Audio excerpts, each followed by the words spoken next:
এতদিন ধরে মমতা টাকা খাবলেছে এবং তার সঙ্গে তার কিছু চালাচামুন্ডা যাদের এখন দেখতে পাওয়া যায়। ভোলা সেন তো প্রকাশ্যে ঘোষণা করে দিয়েছিল যে খান, ভালো করে খান, কিন্তু 12 আনা আপনি পার্টিকে দেবেন, 4 আনা নিজে খাবেন।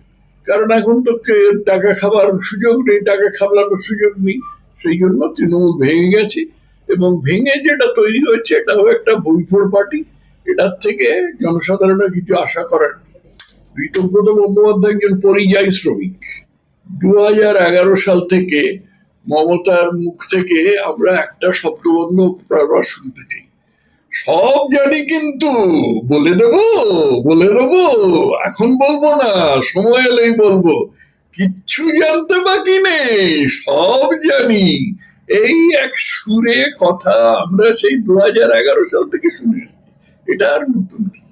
মমতা ব্যানার্জির ব্যক্তিগত এজেন্ডা ছিল ক্ষমতায় থাকা, যে কোনো মূল্যে ক্ষমতায় থাকা, এবং শুধু মানে যে রাজ্যে ক্ষমতায় থাকা নয়, দলের মধ্যেও ক্ষমতায় থাকা, দলের মধ্যে তার ক্ষমতা যেন কেউ কখনো চ্যালেঞ্জ না করতে পারে এটাকে নিশ্চিত করা।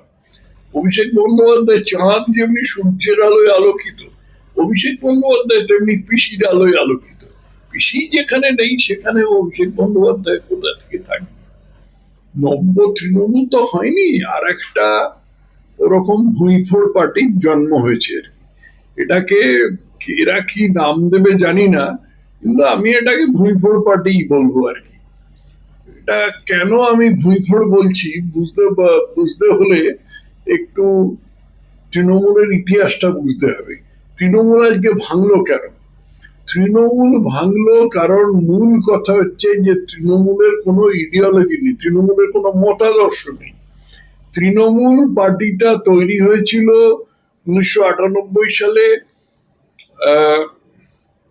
সিপিএম কে উৎখাত করবার জন্য, এবং সেই সময় সাধারণ মানুষের মধ্যে একটা আকুতি ছিল যে যে কোনো মূল্যে সিপিএম কে উৎখাত করতে হবে, আর সিপিএম কে সহ্য করা যাচ্ছে না। সেটা 2001 সালেই সিপিএম কে উৎখাত করা যেত যদি মমতা একটা ভুল চাল না করতেন, ছেড়ে দিয়ে কংগ্রেসে গিয়ে আবার কংগ্রেস থেকে ফিরে আসা, এই কাণ্ডটা যদি না করতেন তাহলে 2001 সালেই উৎখাত হয়ে যেত।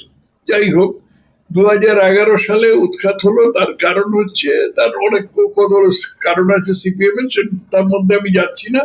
মূলত বুদ্ধদেব ভট্টাচার্যজি যে জিনিসটা করবার চেষ্টা করেছিলেন, যে পশ্চিমবঙ্গে শিল্প আনার চেষ্টা করেছিলেন, সে জিনিসটা যে সিপিএম এর মতন পার্টির মুখে শোভা পায় না সেটা উনি বোঝেননি। সিপিএম তার আগে প্রায় 58,000-এর মতন কারখানা পশ্চিমবঙ্গ থেকে তুলে দিয়েছিল, কারণ সিপিএম এর নীতি ছিল যে যে কোনো মূল্যে পশ্চিমবঙ্গকে পিছিয়ে নিয়ে যেতে হবে। সমৃদ্ধ যে পশ্চিমবঙ্গে যে সমৃদ্ধি ছিল সমৃদ্ধিটাকে ঘুচিয়ে দিতে হবে। এটা সমৃদ্ধি বিরোধী পার্টি। তার জায়গায় তৃণমূল এলো, লোকের একটু বুকে আশা হলো যে আমরা অন্যরকম পার্টি একটা দেখতে পাবো। তারপরে দেখা গেল যে এমন একটা পার্টি জন্ম নিয়েছে যাদের একমাত্র উদ্দেশ্য হচ্ছে যে কোনো মূল্যে টাকা খাবলানো। এটা আস্তে আস্তে প্রকাশ পেতে লাগলো।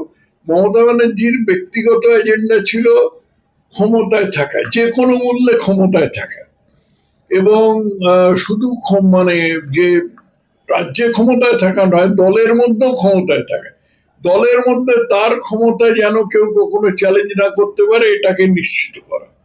সেই জন্য মমতা গোড়া থেকেই এইরকম ভাবে একটা করেছিলেন, কোন সম্পূর্ণ নীতিহীন রাজনীতি করে যাচ্ছিলেন। নীতি তো এমনি নেই, পার্টির নীতি নেই, কিন্তু মমতা সম্পূর্ণ নীতিহীন রাজনীতি করে যাচ্ছিলেন।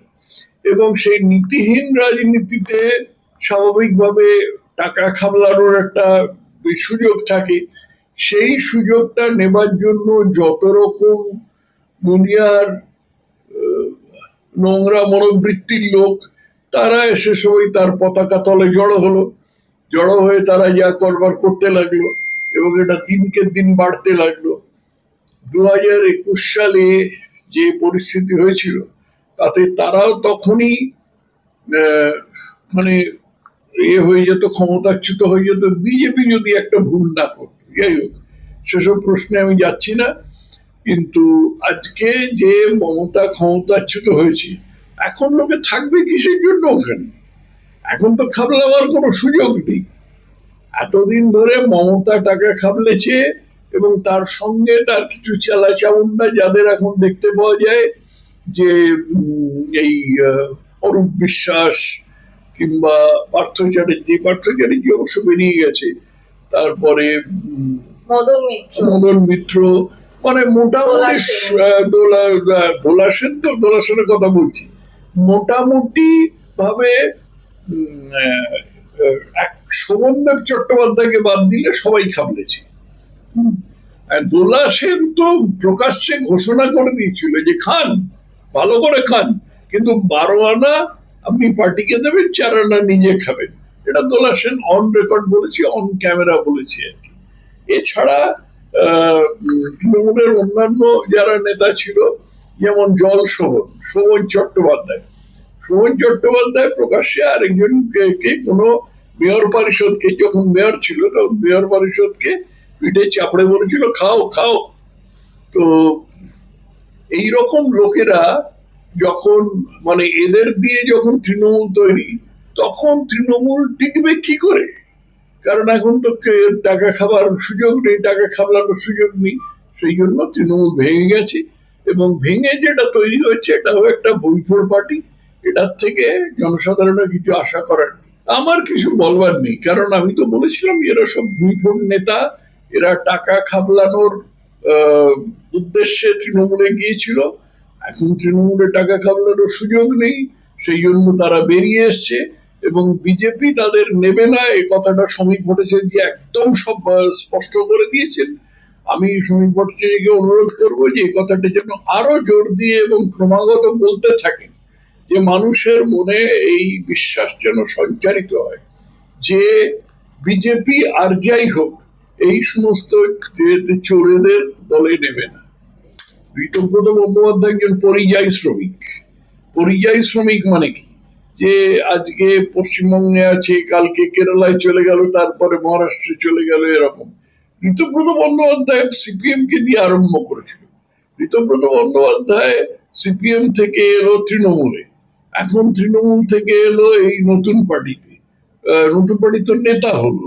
অতএব ঋতব্রত বন্দ্যোপাধ্যায়কে আমি ওইভাবেই দেখছি। এমনিতে বিজেপির যেখানে 208টা, এখন 208টা বলে 208টা আসন, আর এরা কত 59টা আসন, 59টা আসন নিয়ে এরা টিকে থাকবে। সিপিএম তৃণমূল যেমনি সৃষ্টি হয়েছিল এবং ক্ষমতায় এসেছিল সিপিএম কে ক্ষমতাচ্যুত করবার জন্য, তেমনি এরা সৃষ্টি হয়েছে এবং ক্ষমতায় এসছে মমতাকে ক্ষমতাচ্যুত করবার জন্য। কারণ মমতা বন্দ্যোপাধ্যায়ের সংখ্যালঘুদের কিছু দেবার নেই। মমতা বন্দ্যোপাধ্যায় সংখ্যালঘুদের কি দেবেন? উনি যা দিয়েছেন এখন পর্যন্ত রাজ্যের যে মুখ্যমন্ত্রীর ক্ষমতা, সেগুলোকে অপব্যবহার করে দিয়েছে। এখন কি দেবেন? 2011 সাল থেকে মমতার মুখ থেকে আমরা একটা শব্দবন্ধ বারবার শুনতে চাই, সব জানি কিন্তু বলে দেবো, এখন বলবো না, সময় এলেই বলবো, কিচ্ছু জানতে বাকি নেই, সব জানি। এই এক সুরে কথা আমরা সেই 2011 সাল থেকে শুনে এসেছি। এটা আর নতুন কি? চিরকাল তো এরকম অসভ্যের মতন কথাবার্তা বলেছেন মমতা বন্দ্যোপাধ্যায়।